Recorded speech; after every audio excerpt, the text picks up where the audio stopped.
What's up, everybody? This is Josh back with another video. YCS Hartford is in the books. Sky Striker won the event, and a lot of interesting decks in top 32.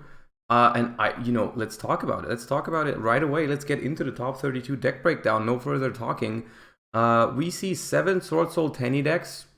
Pretty average, expected. Not the greatest conversion is looking at how well represented the deck was, but still a couple. 7 Punk decks with 3 Adventure and 2 Therions, 2 of them being just a Synchro Punk.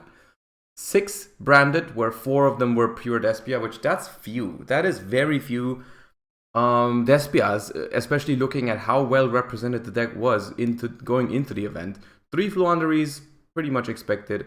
3 Sky Strikers, where 2 of them I'm pretty sure were on the Mine strategy and 1 was on the Adventure engine. 2 Drytrons, 1 Adignister, 1 DDD, 1 Dragon Link, and 1 ABC Adventure deck. Which was also a Therion deck. Just a couple of one-offs there, which just had like a lucky day or played the deck exceptionally well, but those are kind of like your rogue decks that sometimes sneak into top 32 as expected. But the elephant in the room here, 2 elephants in the room, Sword Soul and Despia didn't do super well. Only 1 Sword Soul and 1 Despia each made it into top 4.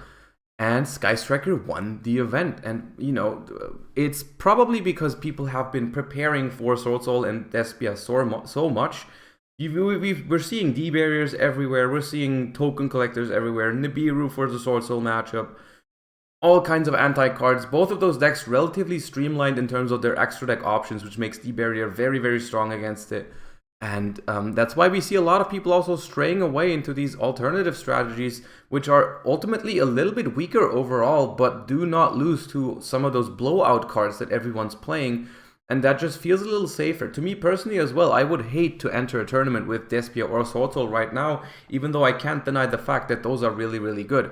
But before we talk about what this means for the format going forward, let's look at the first place deck list. Pojiang's Mystic Mine Sky Striker.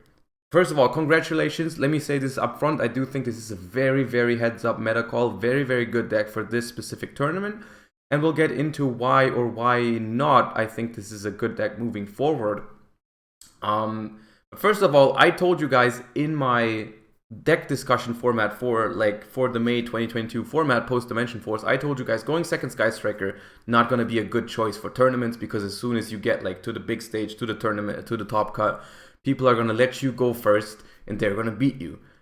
Now, I still stand by this, because this is not a going second Mystic Mine Sky Striker deck. Poe does choose first if he wins the die roll, unless he knows the matchup or something else. This is a going first Sky Striker list, and it includes triple Dimensional Barrier and triple Trap Trick in the main deck. This is how far we've come with this format. This is how many Sword Soul and Despia we have in the format right now, that you can main deck D-Barrier and do well in a game that technically is still full of Link monsters.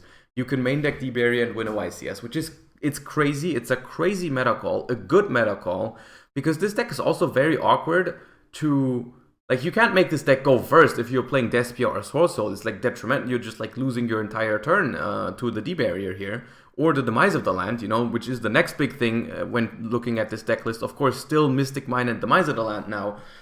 You choose first, so Mystic Mine is not as good when you go first, but you can make up for that with Demise of the Land and Metaverse, and you still have the Mystic Mine strategy for when you go second, right? You don't always win the die roll, and so it's a really good failsafe in this format. So overall, honestly, this deck is it's kind of genius, to be honest, because Sky Striker just plays very well off of 1 card, as long as you have a couple of turns to play, right? The issue of Sky Striker currently, why people aren't running going first Sky Striker anymore, is because the setup just isn't that strong. You search an engage or 2, but it's just not really enough, right? You end your turn with, no, you don't search an engage, my bad. You search a Widow Anchor or 2, or maybe a Shark Cannon, and that's just not enough. Even if you pair it with 1 or 2 hand traps, the current decks do play through that very well, but if you add cards like Barrier, Trap Trick, and Demise of the Land into the mix, suddenly you have a ton of cards that skip Despia's and Sword Soul's turn. They just skip a turn, and you get to do your next Kagari, your next engage, draw more cards, potentially draw into more copies of that. You poke them with Hayate until you get them low enough to just access code kill them. It is a very, very cool strategy for this Despia Sword Soul kind of meta game. I do think it was a very, very good call. Well done.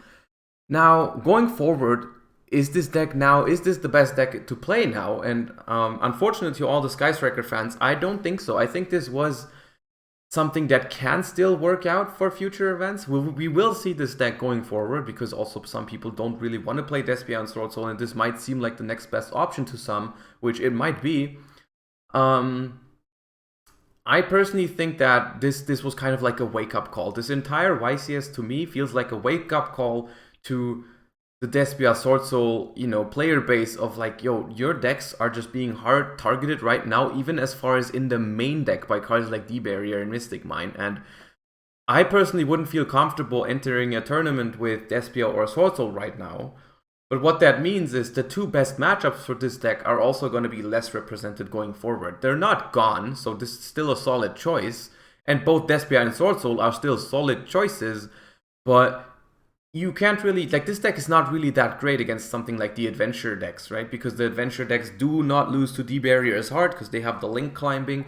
They don't lose to Mystic Mine because they have Draco back, so it's just a much harder time for you.